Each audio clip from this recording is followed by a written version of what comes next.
因遭此惨痛，唯一的伴侣，唯一的安慰，就只靠你。林叔的女儿，就是我的女儿，何况更加你们两个的关系，我从今以后把她和丝庄一样的看待。Hui Yin's father, who was also her friend, was gone, without even saying goodbye. 做一个天才女儿的父亲，不是容易享的福。你得放低你天伦的辈分，先做到有益的了解。Following Liang Chichao's advice, Hui Yin didn't return to China to attend her father's funeral. Instead, she remained with Sicheng to complete her studies. 人之生也，与忧患俱来，知其无可奈何，而安之若命。你们都知道我是感情最强烈的人，但经过若干时候之后，总能拿出理性来镇住它，所以我不致受感情牵动，糟蹋我的身子，妨害我的事业。这一点，你们虽然不容易学到，但不可不努力学习。Chen Zhe, Liang's classmate, wrote in his memoirs, besides architectural design, Sicheng was enamored with architectural history and classical decor. He frequented the library in his spare time to do research, take notes, and copy illustrations by hand. After closing a book, he would sigh with admiration for the ancient design. The Penn's Museum housed Chinese cultural relics. Among these, the most compelling collection was the stone horses from the tomb of the emperor of the Tang Dynasty.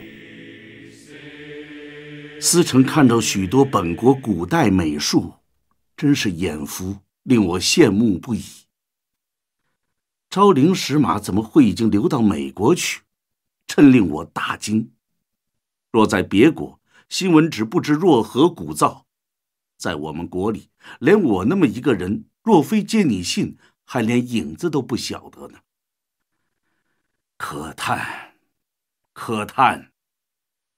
Every time we visited the museum, we would go to appreciate the powerful and majestic relief sculpture in silent wonder. Sicheng would linger around the burial objects of the Han and Tang dynasties. For him, archaeology was not only a hobby, but also a promising future career. Liang came to study architecture, but I think he didn't realize his role, really his mission, his mandate as an architect and architectural historian of a country that was changing and trying to become modern in very difficult times, until he saw what architecture was in the West. Liang received complete basic training to become an architect. After he systematically studied the history of Western architecture, he turned his focus to Chinese architectural history, an unexplored new field. In 1927, after graduating from the Department of Architecture, Liang applied to further his studies at Harvard. He hoped to gain a thorough understanding of previous research in this field by overseas scholars. In the same year, Lin graduated from the School of Fine Arts.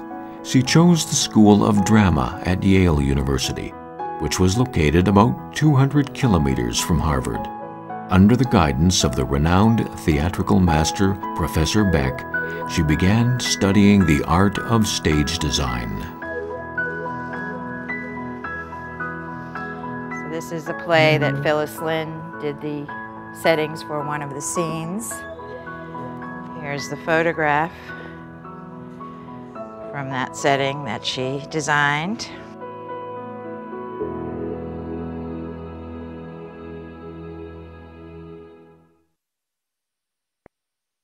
In 1928, Liang and Lin were about to return to China.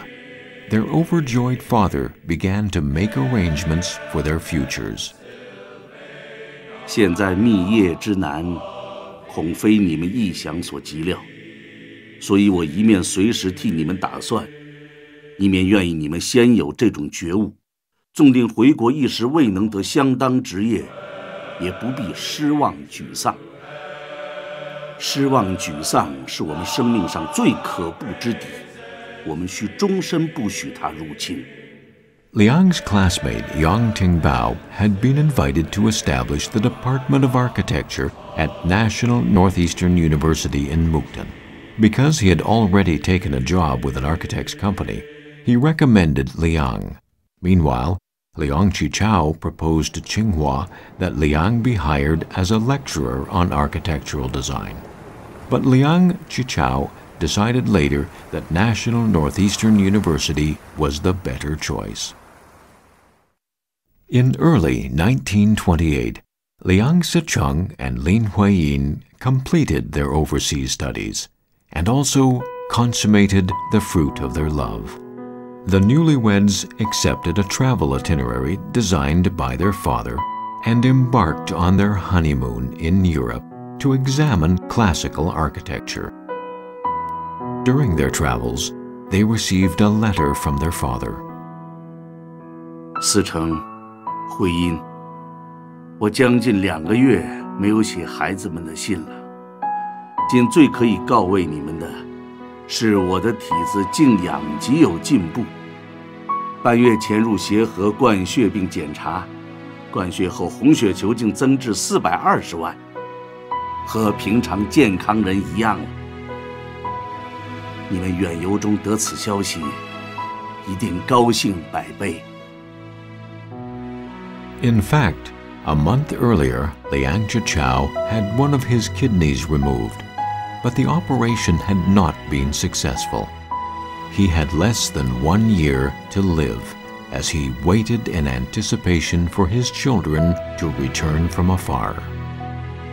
思成，这几天为你们聘礼，我精神上非常愉快。你想，从抱在怀里的小不点点，是经过千灾百难，一个孩子盘到成人，品性学问都还算有出息，眼看着就要缔结美满的婚姻，而且不久就要返国回到我的怀里，如何不高兴呢？ In early August 1928, after 4 years away, Liang and Lin returned to Peking. They spent a short time with their father in Tianjin, and then in September, they both took up their positions at National Northeastern University. But only 1 month later, their father's condition worsened. On January 19, 1929, Liang Qichao passed away. It was not until he turned 18 that Liang Qichao first saw a map of the world. But this same young man with extraordinary vigor and talent became a pioneer in an age of national apathy. Claiming indisputable leadership, he led the reform of the ancient imperial state. He benefited from traditional China as well as the modern West, and he advocated radical change and also supported steady progress.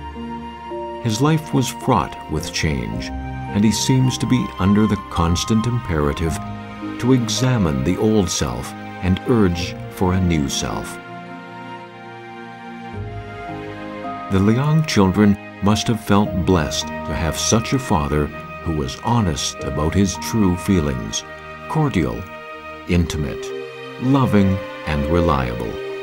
To his children, he left the best treasure that he could bestow, the strength of personality. 我是个主张趣味主义的人。倘若用化学划分梁启超这件东西，把里头所含一种元素名叫趣味的抽出来，只怕所剩下的只有个0了。我美丽若干时候，趣味转过新方面，便觉得像换个新生命，如朝旭升天，如星河出水。